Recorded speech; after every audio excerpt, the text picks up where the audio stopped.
She spent her nights healing others but silently broke inside, too poor to buy even a simple dress.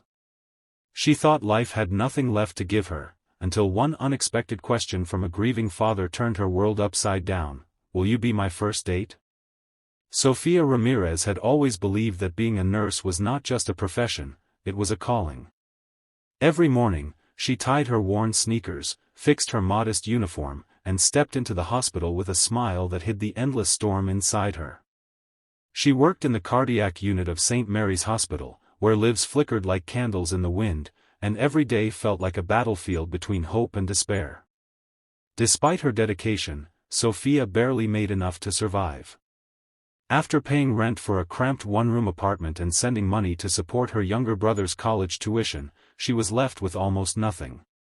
She had stopped buying new clothes years ago, patching old ones and making do. Her colleagues often chatted about shopping sprees, spa days, or vacations, while Sofia quietly folded her lunch of plain bread and peanut butter. What pained her most wasn't her sacrifices, it was how invisible she often felt.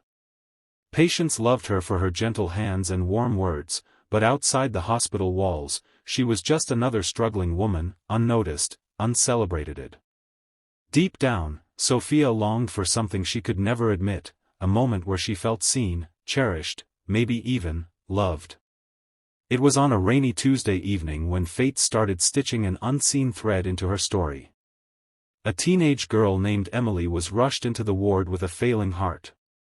Her father, Daniel Carter, stayed by her side day and night, his grief spilling into every word he spoke. Daniel was a successful architect, dressed in tailored suits, yet his eyes carried the raw pain of a man terrified of losing the only family he had left. Sofia noticed how gently he held Emily's hand, whispering stories to keep her awake. She admired his strength, even while he was breaking inside. Sofia did what she always did, she comforted, encouraged, and stood by them with tireless compassion. She stayed late after her shifts, reading stories to Emily, braiding her hair, and sometimes even sneaking in little paper flowers she made from old hospital forms. Emily grew attached to her, and Daniel quietly observed the way Sofia poured her soul into caring for a child who wasn't hers. One evening, after Sofia finished her shift, she overheard two nurses talking about a hospital charity gala.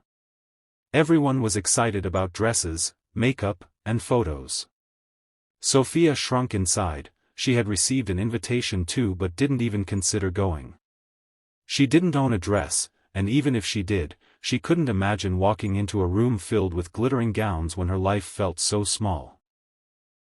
That night, she folded the invitation into her drawer, sighing as she whispered to herself, "People like me don't belong in places like that." What she didn't know was that someone had already noticed her absence, and was about to change everything. Daniel Carter had always believed he could control life with blueprints and careful designs, but when it came to his daughter's failing heart, he was helpless. The only light he saw during those endless hospital days was Sofia. She wasn't just a nurse, she was kindness personified. Her laughter made Emily smile even on her weakest days, and Daniel often caught himself watching Sofia when she wasn't looking. Not because of her beauty, though her simplicity was striking, but because of the way she made people feel. She made even sorrowful rooms feel like home. One afternoon, while Emily was resting, Daniel struck up a rare conversation with Sofia. "Are you going to the hospital gala?" he asked casually. Sofia smiled faintly, shaking her head. "I don't think so. Those things aren't really for me." She quickly excused herself, embarrassed, her heart pounding. She had never felt so exposed. Daniel sensed something more behind her words but said nothing, for the moment. The gala came closer, and Sofia busied herself with extra shifts, trying to forget. But destiny had other plans. The day before the event, Daniel found her in the hospital garden, sitting alone with a notebook. He walked up nervously, almost like a schoolboy, his hands trembling in his pockets. Clearing his throat, he said softly, "Sofia, I was wondering, would you be my first date?" She looked up, startled, confused. "Your first date?" she repeated, blinking. Daniel smiled faintly. I've been a widower for 10 years. I buried myself in work, in raising Emily, in everything except living. I never went on a date again. But, when I look at you, I feel something I haven't felt in a long time, hope. The world seemed to freeze. Sophia's heart raced, her throat tightened. A wealthy, successful man was asking her, who had never been noticed, who patched her shoes, who couldn't afford a dress, for a date. She almost laughed from disbelief. I can't, she stammered. I don't even own a dress. I can't walk into that ballroom with people like you. Daniel's expression softened. Sophia, I don't care about the dress. I care about the woman who stayed up all night making paper flowers for my daughter. I care about the person who gave me hope when I thought I'd lost it. Please, don't say no because of something as small as fabric. His words pierced through years of doubt, years of invisibility. Tears welled in her eyes, and for the first time, she didn't feel like a nurse who had nothing, she felt like a woman being seen. That night, as she walked home under the flickering streetlights, Sophia whispered to herself, what if I said yes? Sophia's yes came quietly, but once it left her lips, everything felt surreal. Daniel was overjoyed, and Emily clapped like a child who had just been given the best surprise. But the next morning, reality hit Sophia again. She opened her closet and stared at her worn-out clothes. She felt foolish for even agreeing. Still, she walked into a small thrift shop, praying for a miracle. And there it was, a soft blue dress hanging at the corner, simple yet elegant. It wasn't new, but when she tried it on, she hardly recognized herself. For the first time in years, she didn't see a tired nurse, she saw a woman with light in her eyes.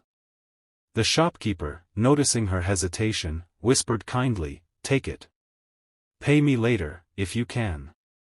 Sophia left with the dress folded gently in her arms, her heart trembling.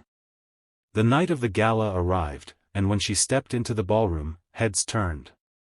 Sophia felt the weight of every gaze, but instead of shrinking, she stood tall. Daniel approached her in a black suit, his eyes widening as he whispered, "You're breathtaking." They danced slowly, awkwardly at first, then like two souls who had been waiting for this moment without knowing it. In that crowded room, Sophia forgot she was poor, forgot her patched shoes, she was simply a woman being cherished. Daniel held her hand with reverence, as though she was something precious. For Sophia, it was more than a dance. It was proof that she was worthy of being seen. After the gala, life didn't transform overnight. Sophia still worked long shifts, still worried about bills, still faced exhaustion. But something inside her had shifted. Daniel began visiting more often, not just as Emily's father but as a man who wanted to know her, her favorite books, her fears, her dreams. Emily too became her little confidant, often teasing, "Dad smiles more since you came along." Slowly, Sophia allowed herself to dream again. She wasn't just a nurse holding people together, she was a woman who could be loved deeply. Daniel proved it every day in little ways. Bringing her coffee during night shifts, walking her home, or simply telling her, "You matter." Months later, when Emily's health stabilized after surgery, Daniel invited Sophia to the same garden where he first asked her out. This time, he held a small velvet box. Kneeling, with his eyes full of sincerity, he said, "You gave me my first date after years of darkness. Will you give me the rest of my tomorrows too?" Sophia's tears spilled freely as she whispered yes. The girl who once thought she didn't belong in ballrooms walked down the aisle months later, not in a designer dress, but in the same thrifted blue gown that had changed everything. Because what mattered wasn't the fabric on her, it was the love that wrapped around her heart. Sophia's story became more than just a romance, it was a reminder to every invisible soul that kindness, humility, and love can rewrite destinies. And in every heartbeat, every dance, every whispered, "I see you," Sophia finally found the life she once thought was too far away. if this story touched your heart, don't keep it to yourself, share it with someone who needs hope today.